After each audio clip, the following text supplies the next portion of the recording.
We don't really know exactly, but I have every reason to believe that the director of the museum at that time, a gentleman by the name of Earl Rowland, made contact with his counterpart at the DeYoung Museum. It was before the city of San Francisco took over a number of museums, and it was a standalone facility. And I'm sure that he spoke to someone at the DeYoung, said, we would like to have something at our museum that dealt with ancient Egypt.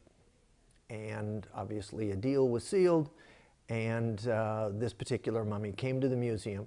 It was on display for a relatively short period of time in 1944, stretching into 1945.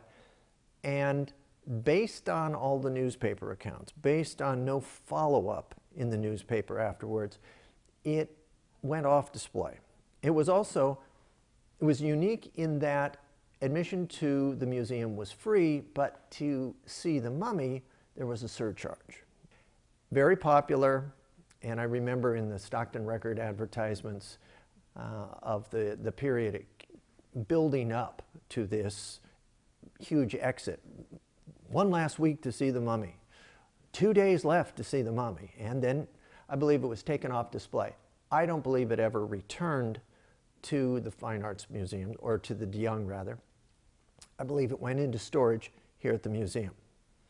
Then in, I believe it was 1950, early 1950s, it was backed by popular demand.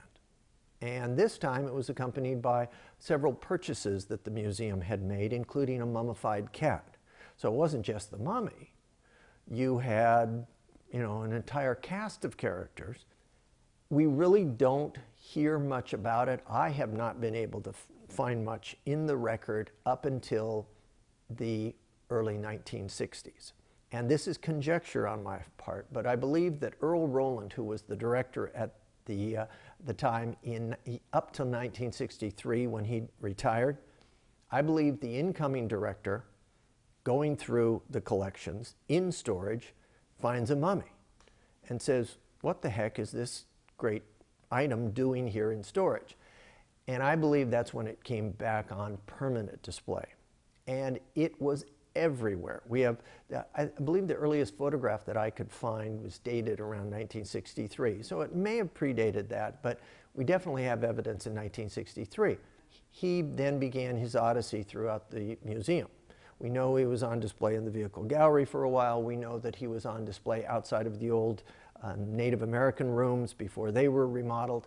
We know that, I know for a fact he was up in the arcade area, because that's where I have my first vivid recollections of him. And then he was placed in this gallery, right in the center. And then shortly before I came to the museum in 1984, he was placed in a niche where he resides to this day up until August 18th.